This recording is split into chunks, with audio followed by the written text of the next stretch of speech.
So the next question says a block is given and the mass of the block is 10 kg and this block is suspended by three different strings as shown in the figure. तो पहले diagram को समझ लेते हैं. यहाँ पर एक 10 kg का ब्लॉक दिया हुआ है आपको. Okay, this is the block of 10 kg.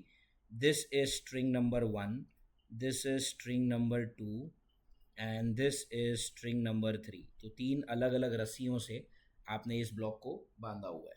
This string is making an angle of 30 degree with the ceiling and this is making an angle of 60 degree with the ceiling. आपको पूछा है the tension T2 is how much.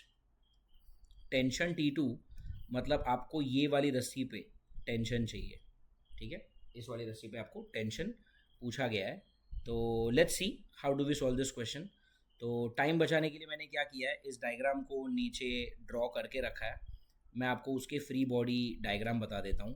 तो this body has a mass of 10 kg.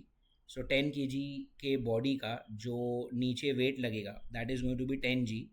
10 g is going to be 100. I am sorry, this g is not there, it is 100 downward. And ऊपर एक आएगा tension T1. यहाँ पे ये वाली जो रस्सी है, इस वाली रस्सी का टेंशन मान लेते हैं T3 और ये वाली रस्सी का जो टेंशन है वो मान लेते हैं T2. Now T3 and T2 are at an angle.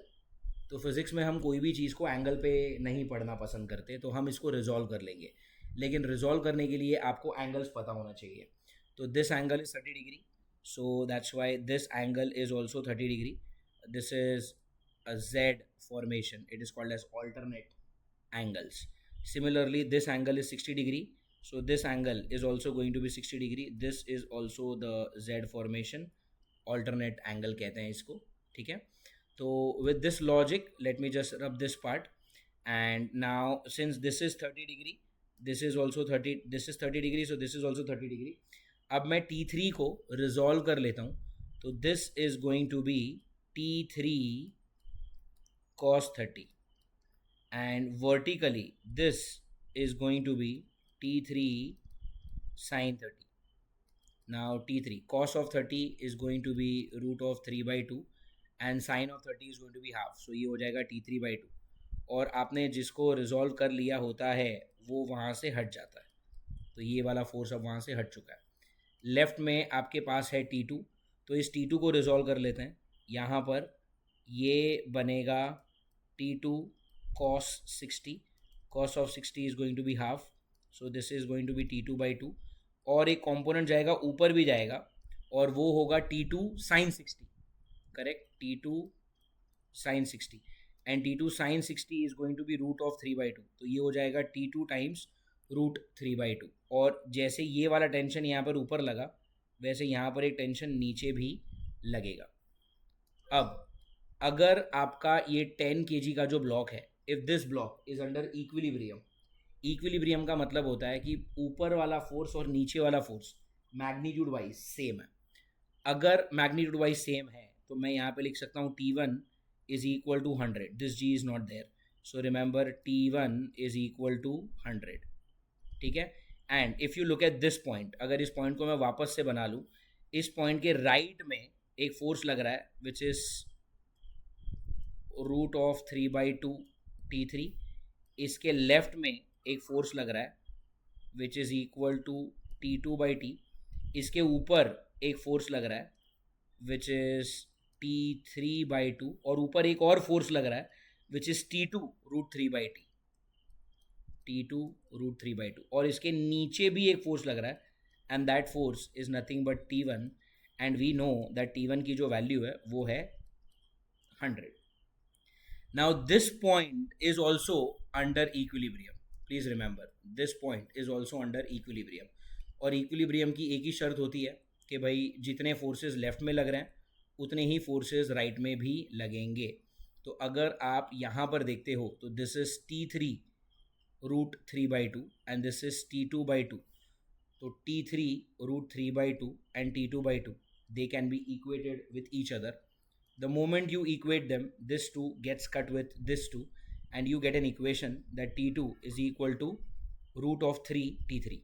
Let us call this as equation number 1. ठीक है.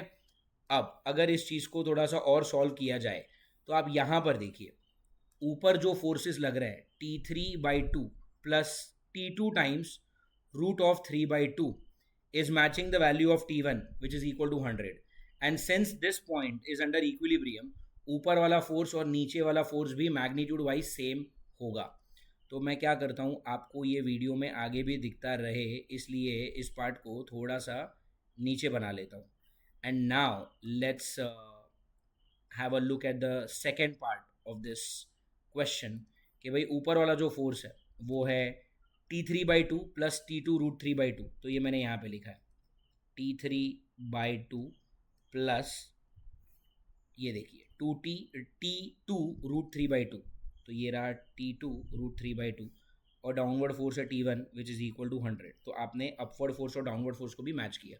यहाँ पर आपने मैच किया लेफ्ट वाला force is equal to right वाला फोर्स, यहाँ पर आपने मैच किया ऊपर वाला फोर्स इज इक्वल टू नीचे वाला force. And that is all for the question. Now it is just a simple matter of algebra. This is going to be ये वाला जो 2 है और ये वाला 2 है जो आपने कॉमन ले लिया और कॉमन लेके उस तरफ चला गया तो वो 100 के साथ मल्टीप्लाई होके यहाँ पर 200 बन जाएगा। एंड यहाँ पर आपके पास बचेगा T3 plus root of 3T2 is equal to 200। और यहाँ पर ये जो T2 है उस T2 के जगह पर मैं सब्स्टिट्यूट कर दूंगा रूट ऑफ 3T3 को। जैसे ही मैं ये सब्स्टिट्यूशन करूंगा आपके पास एक सिंपल सा इक्वेशन आ जाएगा। This T3 is as it is and √3 into √3 is going to be 3 times T3 which is equal to 200. So 3 times T3 plus 1 times T3 is going to be 4 times T3 which is 200. तो ये 4 इस 200 के साथ cut के बनेगा 50। T3 की value आ जाएगी 50 newton. The moment you get T3 as 50 newton, class please remember आपको T3 नहीं निकालना है। क्वेश्चन में बोला है you are supposed to find out the value of T2। T2 मतलब ये लेफ्ट वाली रस्सी पे क्या टेंशन है वो निकालना था।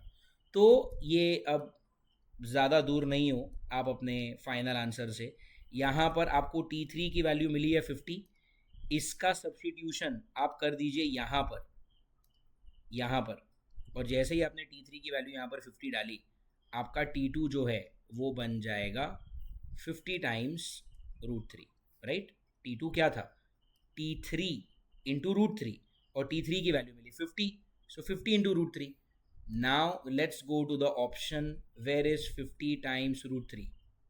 अगर आप ऑप्शन में देखोगे 50 टाइम्स √3 इज ऑप्शन डी और option number 4। I hope you understood this question, class. Thank you so much.